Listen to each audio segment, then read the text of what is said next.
adlaw nga Martes karon mga kaigsuunan, petsa 15 sa bulan sa Marso tuig 2022. Ang pagbasa kinutlo gikan sa Ebanghelyo sumala ni San Mateo, Kapitulo 23, versikulo 1 ngadto sa 12. Unya miingon si Jesus sa mga tao ug sa iyang mga tinun-an.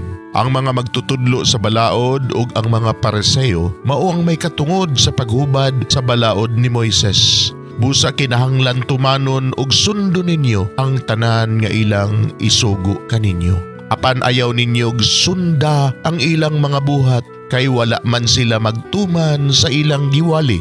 Nagbugko sila og bugat nga mga karga o gipapas-an nila sa mga tao. Apan sila mismo dili gani mo gamit bisag usa na lang katudlo aron pagtabang pagpas-an sa maong karga. Himuo nila ang tanan aron lamang sila makita sa mga tao. Tan-awa og unsa kadagko ang gisudlan nila sa mga sinulat nga mga bersikulo sa kasulatan nga ilang gibutang sa ilang mga agtang o gihigot sa ilang mga bukton.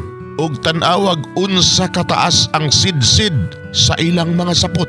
Gusto sila sa labing maayong mga dapit sa mga kumbira og sa mga linaing lingkuranan sa mga sinaguga. Gusto silang yukbuan og tahuron didto sa mga merkado og tawgong magtutudlo sa mga tao. Ayaw kamo pagpatawag og magtutudlo kay kamong tanan managsuon og usara ang inyong magtutudlo.